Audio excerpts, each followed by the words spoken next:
Hi, this is Monica Packer, and you're listening to About Progress, where we are about progress made practical.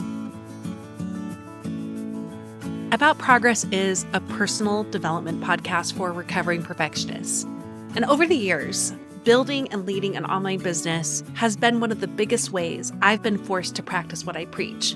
What better way is there to challenge where you get your identity from, to separate your worth from your outcomes, to make messy progress, and to believe that small wins build over time? Well, I actually have one. And it's the very thing that pushed me to start my personal development journey and podcast in the first place. Parenting. The way I was showing up to my young children, not consistently great, was why I originally knew I had to do some work on myself. It goes without saying that I have some regrets in how I parented my young children, and I still experience missteps and frustrations with how I show up for my kids today. Parenting is truly one of the greatest challenges to your personal development. It demands so much of you. So how can you better handle your regrets as a parent, and in ways that don't let you off the hook, but actually make you better? Today, I have the pleasure of sharing my interview with Andee Martineau. She's a mom of 6 and parenting expert and coach, but her biggest work is with parents. In this interview, she's going to talk about the regrets she had as a parent and how she can use those regrets to change the ways she's showing up now. And in doing so, she shares what you can do with your own. And also so you can learn from the mistakes she made as a mom of 6 so you don't have to repeat them yourself. And this is all part of my Wise Women series, where once a month I interview an expert from the online space on something they are super passionate about. I enjoyed this conversation so much, and I know you will too.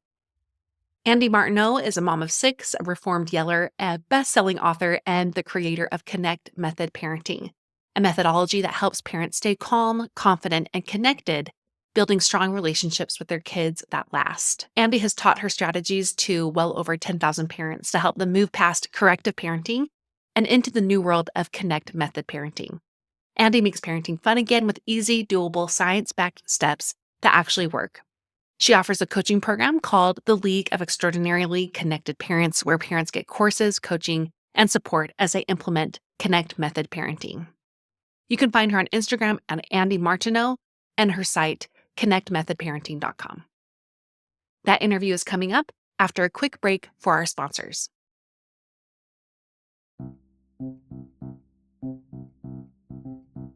This episode is sponsored by Air Doctor.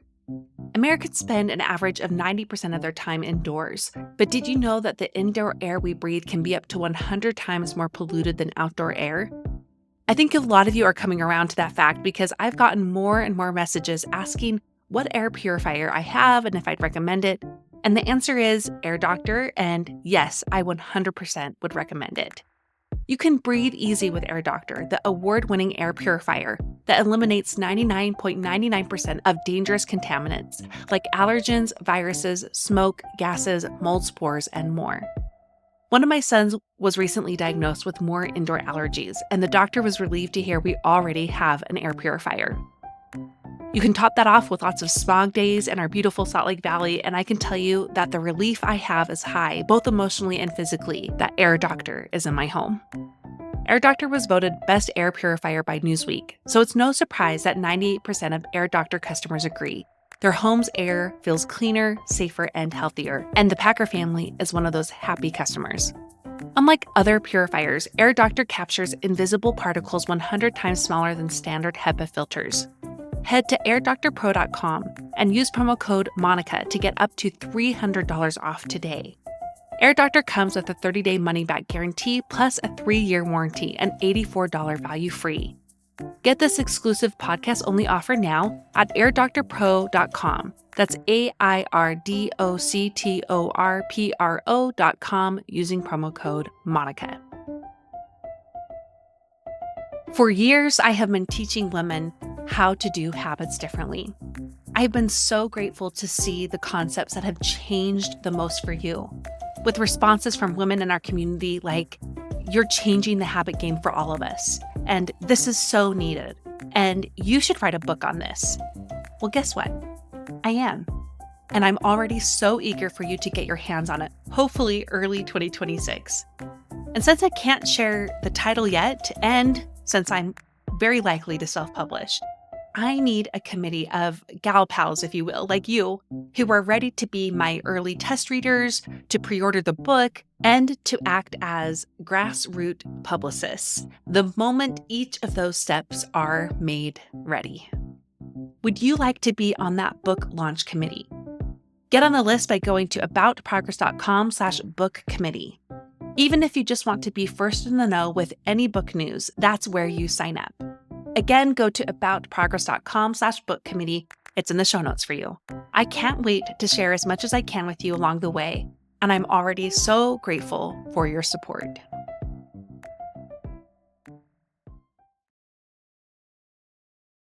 Andee Martineau, welcome to About Progress. Thank you so much for having me. I'm very excited to dive in on all of the things with you today. And yeah, I can't wait. I'm really eager to hear what you have to say because you are a parenting expert. You are a mom of 6 children. You also are a parenting coach. And yet I'm sure you have regrets, which actually is very comforting to me. And I wanted to start there with what you do, both personally and professionally, to better deal with regrets that you have or your clients have had as a parent.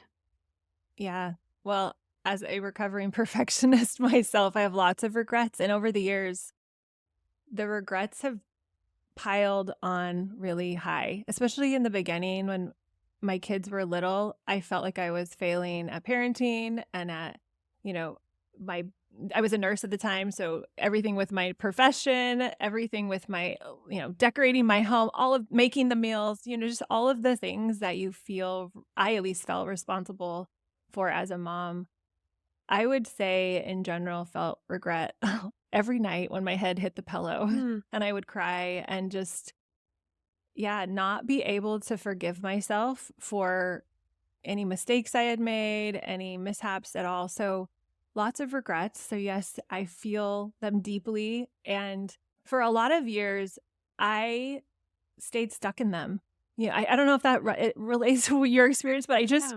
I thought that was normal. And, the other thing I thought was it was helpful. Like, I thought it was Mm, helpful to beat myself up. okay. And I somehow had come along, somehow, decided that this uh, criticism and being critical of myself was the thing that was going to get me to change. And about, well, 20 plus years into my life later and still struggling with the regrets, I wasn't finding that to be the case. And so I started looking for other ways to deal with the regrets. And one of the things that I came across was realizing this has been huge for me, is realizing that everyone is doing the best they can in that moment. Mm, And at first that was really hard for me to wrap my brain around. It came on the back of someone telling me after I poured out my soul about what a terrible mom and wife and friend, all the things. And she said, "Have you ever considered being nice to yourself?" And I remember thinking, mm, no, actually, I haven't really considered that. I didn't think that was a viable option because I was so convinced that being critical and hard and just, real. I'm going to be real with myself. I'm not going to let myself get off the hook. That was the way, even though it was not creating what I wanted to get out of the regret. I was just very convinced. So that was a good moment for me to even consider that being kind to myself, which is so interesting that would be this shocking thing, but it was not anything on my radar at the time. And then after that, I was just reading every book I could about, well, everything.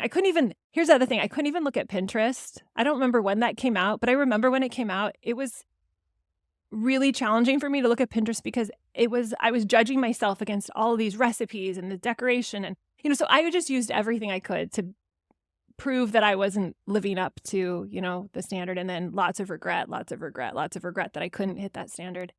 But when I finally came to a place where it wasn't working, And I wasn't making the progress, and the regret was piling up higher, and the sense of shame and all of the secondary stuff that comes with being a perfectionist and feeling like you just can't get it right. And I had this aha one day. I can't remember exactly how it all came to be that it hit me, but this idea that everyone was doing the best in the moment. And I thought, how could that be? But I really want that to be true. I really would like that to be true. But how could that be? Because it seems like as I look back on whether it's parenting, being a wife, whatever role I was filling, I could see my shortcomings it was just my eye was dialed in, I could have done this better. I could have done this better. I should have done that better. And I started studying the nervous system. I became obsessed with like psychology and neuroscience and developmental, psychology for children and adults and all this stuff.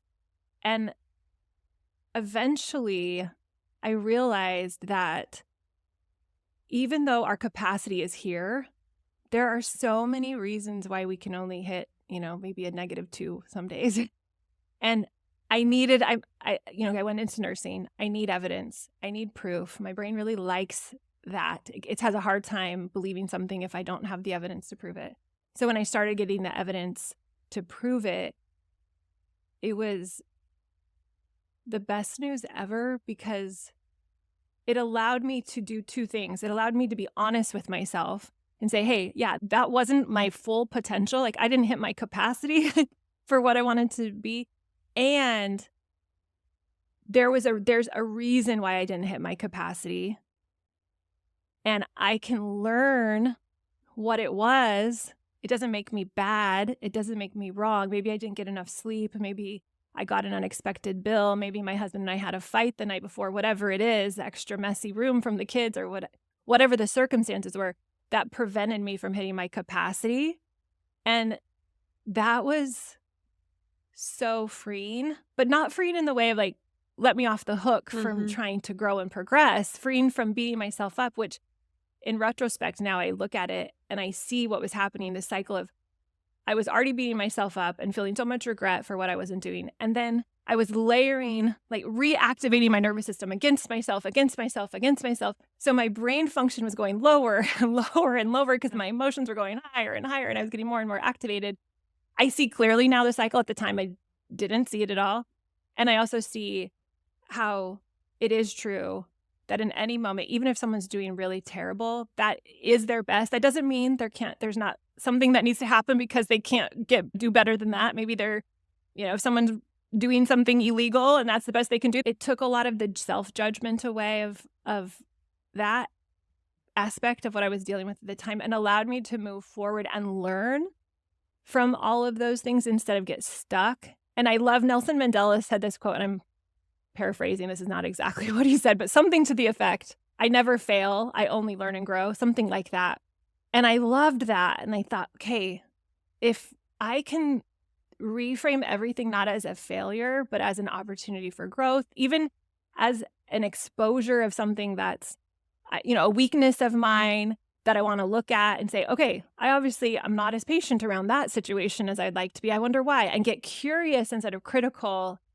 That would be really great. And kept doing that and over and over and over again until I would say today I try to lean into the emotion of regret. I'm not going to be honest. Like I need to feel the sorrow or the remorse or whatever it is, but I also don't get fooled into the fact that that's me. It's just an emotional experience I'm having. That was the best I could do. I want to understand it and use it for my growth instead of use it to keep me stuck where I am. And so I like to say, try to have a 5-second funeral for the regret. We have a little funeral.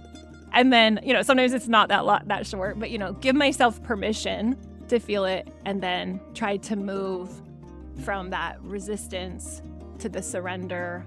And that is where, the brain changes. We become more emotionally capable and resilient when we allow ourselves to have that journey.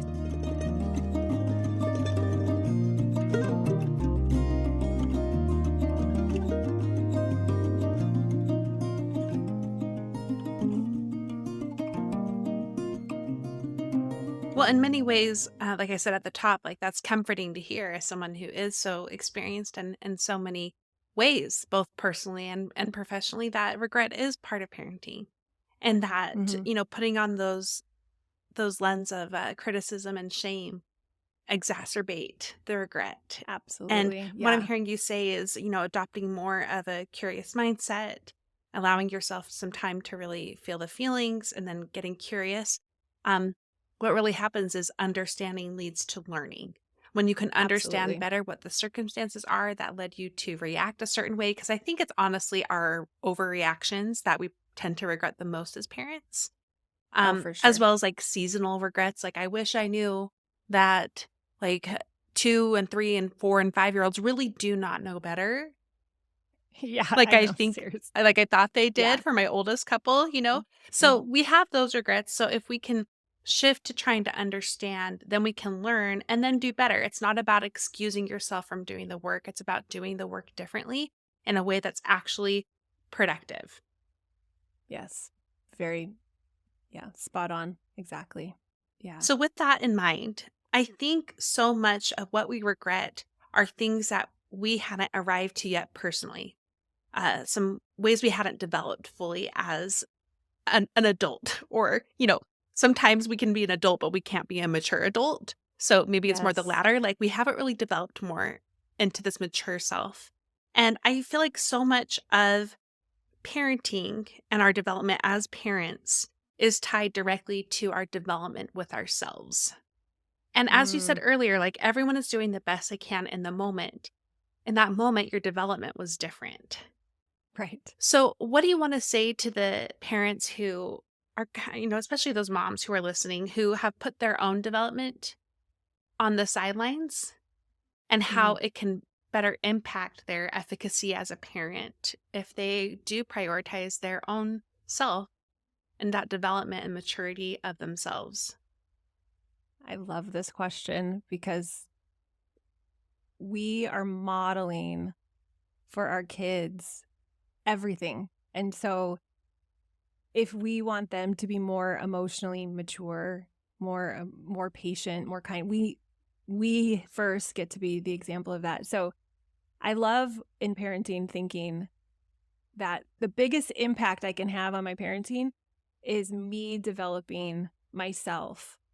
And the beautiful thing, I think, is that our kids are constantly giving us so many opportunities to see the cracks, to see Hmm. the weaknesses. Yeah. And if we can see them as gifts, like, wow, I'm so glad that this is happening, that my child is throwing this big temper tantrum, that again, they're not doing their chores, because this is helping emotions come up inside of me, that if I will lean into those emotions, I can become even more capable of holding a very connected limit where I'm firm and I'm compassionate, or I'm going to increase my capacity to be patient when my child's having a lot of emotional meltdowns this week. And if we can, instead of saying, I want to fix the kids' behavior, which of course we want to do because that would make our lives so much easier, but that will follow naturally when we, quote unquote, I don't love the word, but just for lack of a better, fix ourselves and fix our own behavior and look first at the emotions that are coming up inside of me. I think that that focus on developing myself so that I can be the most mature person in the room is the biggest gift that we can give, Hmm. not just ourselves but our kids. Because when you look at some of the stuff that's going on from the brain, the mirror neurons that are sending, I love that they found these. They're just so brilliant. That I'm sending out these signals with my mirror neurons, and my kids are picking up what I'm sending out with their mirror neurons. And we're kind of going back and forth in this really beautiful dance, but it's really easy to just get sucked into, the same frequency, emotional frequency as our kids. And the amazing thing is, if my kid's having a really hard time, upset, and I can hold an emotion of patience or compassion, something different than they're upset, they have this chance to match Hmm. us. And that is so, I just love it. It gets me excited every time we talk about it, because the the potential there for them to fulfill their potential, when I can create this environment and we don't have to be perfect. So, don't beat yourself up when we mess up at this, but just know it's possible for us to have this different way of being, and then they start mirroring it back. But that all comes from us being willing to self-confront and to really be honest with ourselves when we mess up. Like, that's how we get this way. We develop ourselves through the mess ups, not because we're avoiding them, or not because we're not having any. All of us are going to have them. And if we're doing great now, that's fantastic. But your kid's going to change. They're going to get older. They're going to have something new come up. So parenting is the best self-development course, I think, out there, because we're not willing to abandon our kids. So we're going to keep showing up every day for them, and they're going to keep helping us see all of the things about ourselves. But if we see this as, oh, I'm going to use every chance I have when I lose my temper, when I feel myself getting frustrated, to develop ourselves further, we become changed. We really, truly become changed. And so deciding, like, hey, I'm not going to just put myself, do everything for the kids and be the martyr and be the victim. Instead, really try to show up as the way you want to show up, and then see what's getting in the way of you being that person, that kind of mom. That's so powerful. But we can't lose ourselves, in our role as parents. That won't let us really fulfill or really up-level our developmental capacity in the role.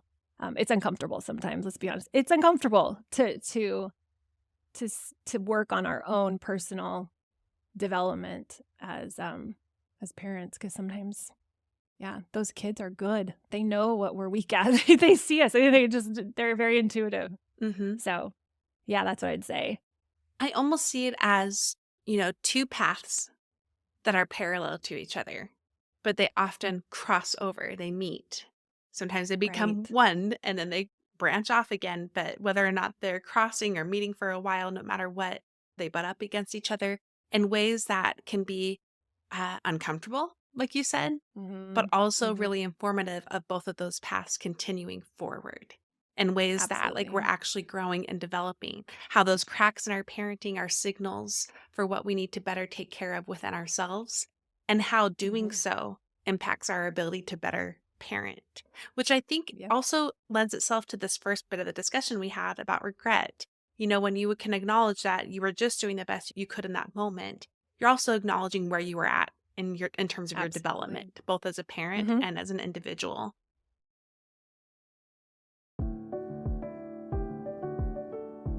This episode is sponsored by Element.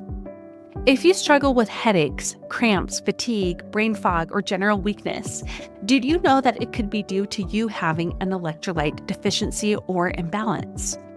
Electrolytes are charged minerals that aid in hydration to our very cells, which are very important, and busy women often need help with hydration, and I'm no different. This is why I adore, and I mean adore, our sponsor, Element, spelled LMNT. Element is a zero-sugar electrolyte drink mix that helps anyone stay hydrated, without the dodgy ingredients and artificial colors found in popular electrolyte and sports drinks. I put 1 stick of Element into my giant tumbler every morning before I do my workout. And not only have I grown to love its salty taste, I love all the flavors I've tried. My very favorite have to be raspberry and the chocolate caramel, and maybe the citrus and the watermelon. Okay, I clearly love them all. I have also been loving having fewer headaches and less leg cramps waking me up at night. Our podcast manager, Taylor, is a big fan too, and has been for some time, as she has used Element to aid her hydration as a workout instructor long before they became a sponsor. Element is for everyone, from Navy SEALs to Olympians to moms like me. Get your free Element sample pack with any purchase at drinkelement.com/progress. Also try the new Element Sparkling, a bold 16-ounce can of sparkling electrolyte water. I love this water too, and it's the perfect pickup in the late afternoon or early evening. If you don't like what you order, Element will refund your order, no questions asked. Again, get your free Element sample pack with any purchase at drinkelement.com/progress. One of the long-standing things that has connected us as a community is the Do Something list. The first one I ever made way back in 2016 totally changed my life and actually led to this podcast. And I have heard from hundreds of women over the years from the About Progress community that the Do Something list has changed their lives too. What is it? Well, it's a way for you to prioritize your own fulfillment, to explore who you are, and all outside the pressures of goals and resolutions. If you're ready to have more hobbies, to have more creativity, to have more fun, or rest, or connection this year, whatever it is, make sure you make your own Do Something list.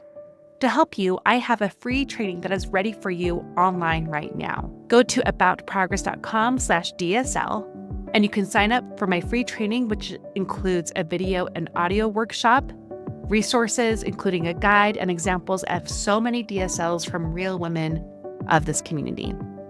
Again, go to aboutprogress.com/DSL to get your free training.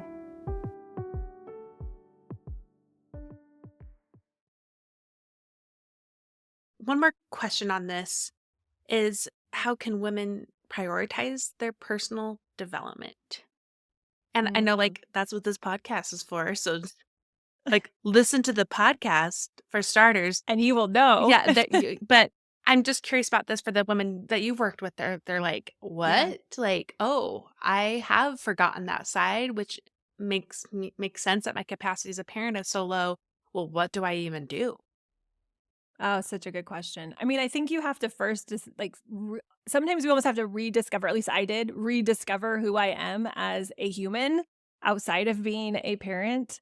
And this is the case with any role that we're, you know, functioning in as a woman, and getting to the place where we invest in ourselves, where we decide we're going to show up and for ourselves and do those things. And that doesn't necessarily mean I have to go spend a ton of time away from my family. That might not be available or even the right thing, but it is identifying things that matter to you, and I think at least, and developing those qualities, like, for me. And if it's important for me to run, how do I figure out how to go run? Or if it's important for me to paint, how do I figure out how to paint? How do I develop the parts of me? Because developing those parts of yourself, if we're bringing it back to parenting, make you a better parent. They really do.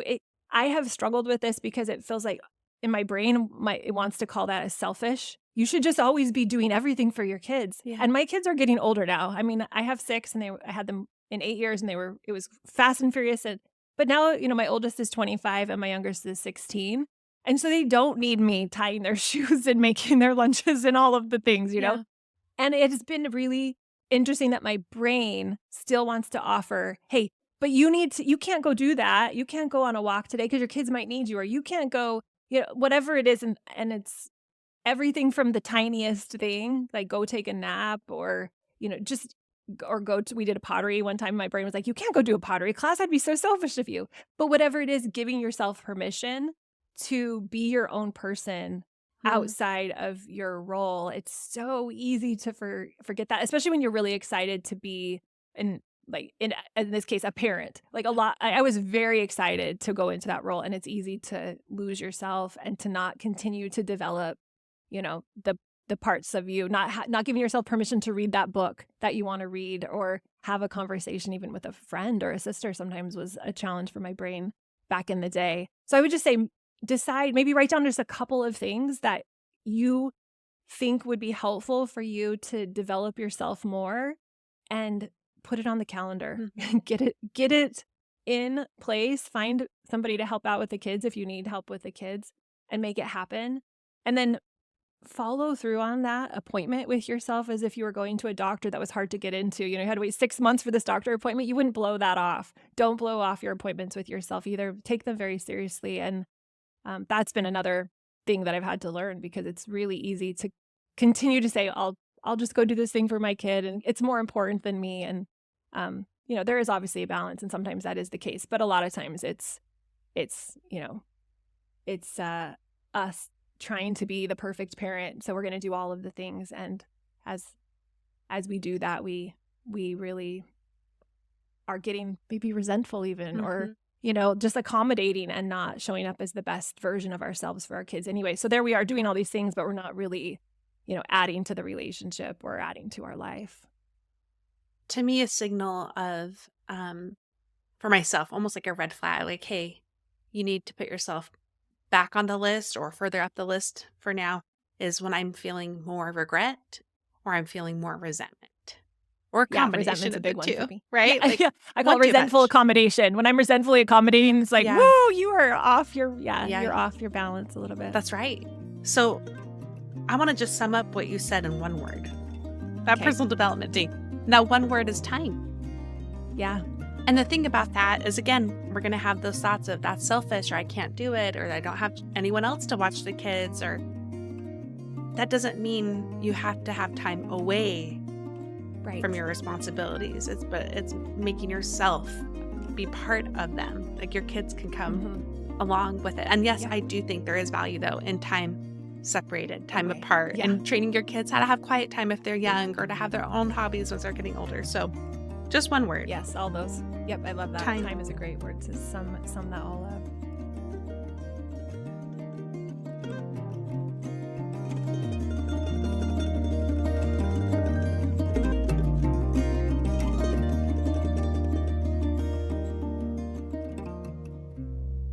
This next question is something that I am so curious to hear what your answers are. Because you are so seasoned and you help other parents so much, I'd love to know what you would change if you could do parenting all over again. Oh, I hear you ask that question, and part of me, I have some good answers, I promise. But part of me does appreciate all of the failures and face plants along the way. So there's part of me that's like, I wouldn't change anything because I wouldn't be where I am now. Yeah. And if I could go back and know some things, I would. I would think that I do think those would be helpful. And the things I would have loved to learn is that knowing how emotions work, that would have been really helpful. I didn't fully understand that emotions are the engine to our maturation. It's interesting because we always say, hey, that person's immature, right? And that doesn't mean they're young. It doesn't mean anything about their age. It just means they can't handle their emotions. And I remember thinking about who I wanted to be as a parent and who I wanted my kids to be as humans, and what would stop them from being the person that I wanted, whatever they ended up being. I didn't, care exactly what they decided to do, but I wanted them to have a full life. I mean, I still do. And it came down to emotions for me. I'm like, if they can handle any emotion, if the worst thing that could happen to them is an emotion and they aren't afraid of disappointment or humiliation or embarrassment, nothing's going to stop them. And I remember when that hit me as a young mom, thinking, oh, if I can learn not to be afraid of these emotions, what I'm really afraid is if it's an embarrassment or disappointing myself or disappointing somebody else or not getting something perfect and what that will feel like. And so understanding that was really what I was afraid of. And if I could just get comfortable of that emotion in my body, then it wouldn't stop me. I found one of my favorite developmental psychologists is Dr. Gordon Neufeld. And he said something, he said, emotions are the engine to our maturation. So I was like, that's interesting. What is he talking about? And digging into it more, and I wish I hope everybody hears this, like, this is so amazing, that he calls it the mad to sad trip, not because as an adult human, we're doing, a mad to sad as evident, but a toddler does this really well. And so it's the same with adults. Adults, it's more like resisting versus surrendering, this cycle. And he said they did this study on toddlers with their tears. And so the tears they're crying when they're mad, saying maybe, I want a cookie, Mom, right? And the mom's like, you're not having a cookie, it's time for dinner, right? And so they're really mad. I want a cookie. They're throwing the fit. They measured those tears and compared them to the tears that they had after the mom had held that firm limit and they weren't getting a cookie. And the toddler finally just kind of gave up the fight and surrendered. And in the tears of this, once they'd given up and they were sad about the cookie, but they weren't fighting anymore, were all of the chemicals that we would associate with fight or flight. So the body was literally getting rid of them. And then, I don't think it was on the toddlers, but then on other people, they've done these brain scans before and after someone goes through this same cycle of really feeling their emotion all the way through, and the brain changes. And Dr. Neufeld says, physical maturity is inevitable. Like every year passes, we get a year older, whether you like it or not. It's happening. But emotional maturity is spontaneous, but not inevitable, meaning it happens spontaneous. It's not a cognitive thing, just like physical maturity. It's not something we're thinking about, and that's the only way we grow older. It happens without us being aware of how it's really happening. And the same thing with emotional maturity. It's happening without us really being aware of how it's happening, but the conditions have to be conducive. Otherwise, you end up with an old person road raging on the highway, and they're obviously struggling, at least in that realm of their life, with their maturity emotionally. And I wish I had known that as a young mom with little kids, because I would have looked at the tantrums my kids were having in a very different way. I would have welcomed them in and said, "Oh, this is so great. If I can help them go from mad to sad, this will help them become more emotionally mature," which is ultimately how they learn the lesson that we're all trying to teach with this verbal words. They're learning it in there, and that would have been super helpful. I did learn it, about 8 years in, which was really nice. But if I had learned it from the get-go, and if I had been, able to learn that as a teenager, I think I would have seen the ups and downs and the upsets in a different way. I don't know that I would have gone as perfectionistic in my thinking, because I wouldn't have seen them as a problem. I would have realized, oh, this is how I become emotionally mature. You learn to ride a bike by riding a bike. Oh, you learn to get better at feeling your emotions and not being so reactive to them by feeling your emotions. So that would have been a huge one for me. Okay.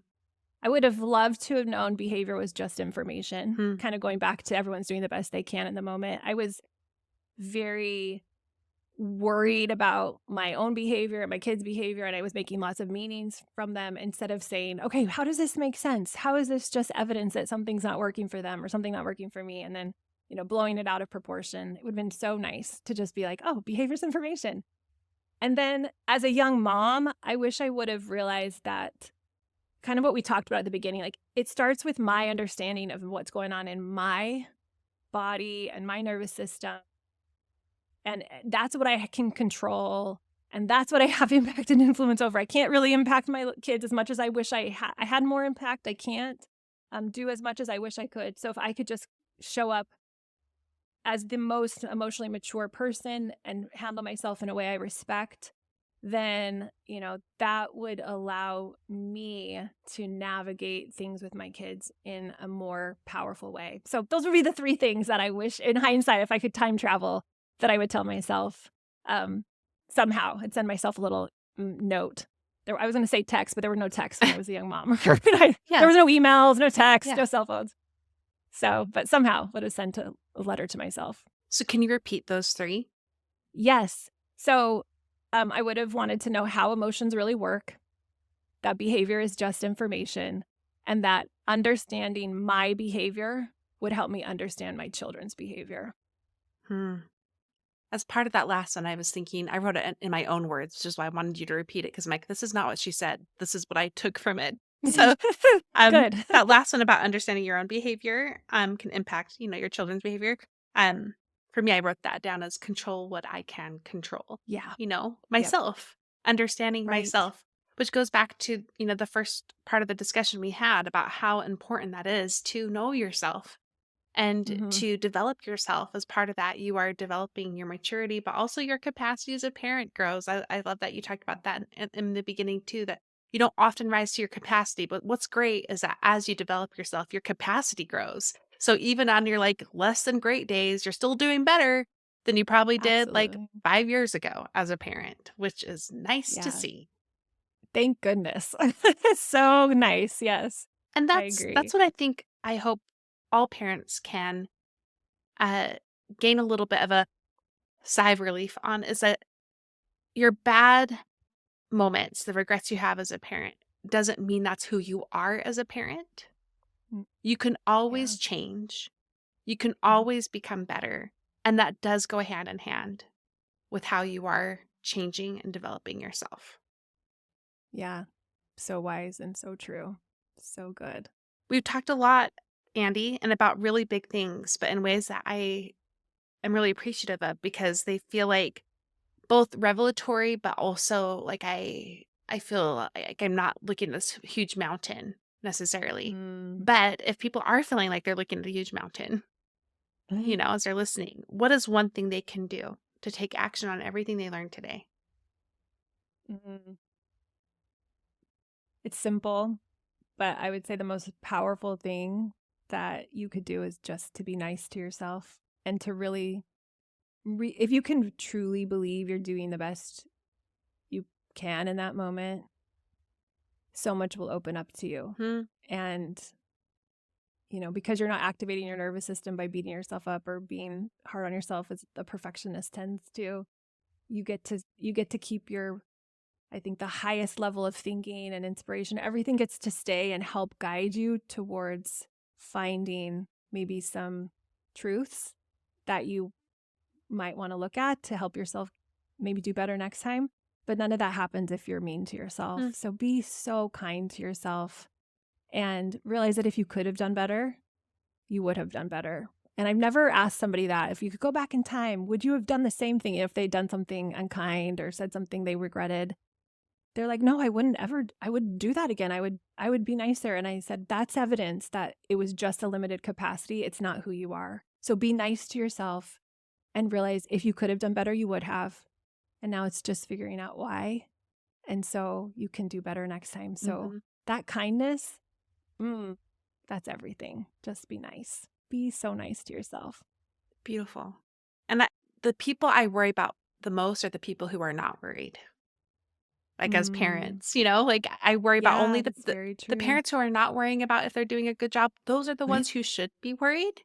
So if you have regrets, if you have some worry, that actually means you're on the right path and you're likely doing a pretty good job. Like there's things that you can definitely work on, and that's where the regrets can teach us. But if you're worried, if you have those regrets, doesn't mean that you are one of those people that should be.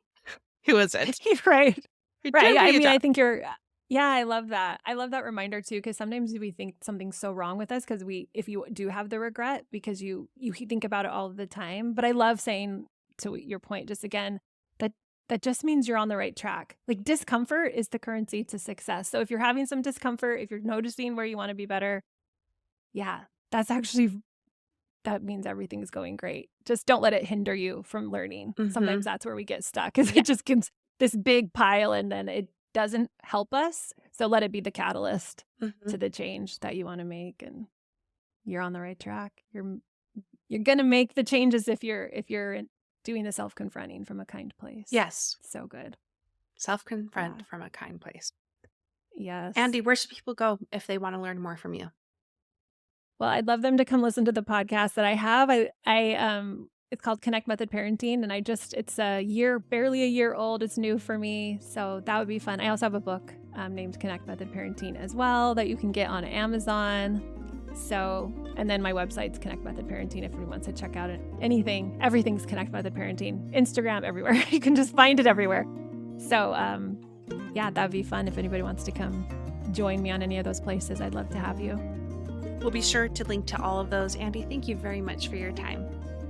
Oh, thanks for having me on. This was so fun. Great job. I'm so glad you're persistent.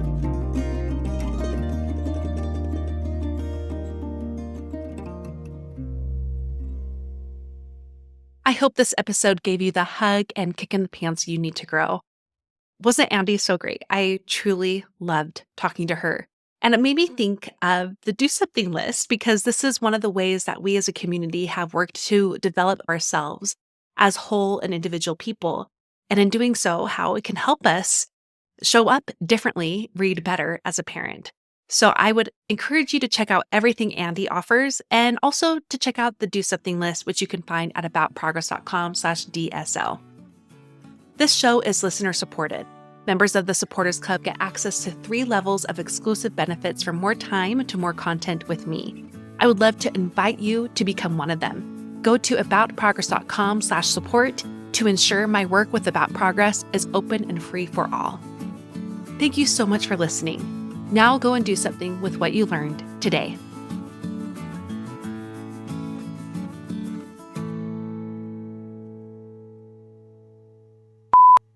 I'd like to have it on the recording, me saying your name. So that way I Perfect. make sure I have it right. And I'm not sure if I have this one right. So It's easier than you think. It's Martineau. So it's just a Martineau. French O. Okay. Martineau. Yeah, Martineau. I'm sure the French would correct me, but that's how I say I, it. I can't even pretend to fake a French accent, Neither can I, but so I don't try. yeah, Martineau. Yeah. There's something in there. Yeah. Okay, so Yeah. Andee Martineau. Yeah. Okay, all right, let's do it. Yay.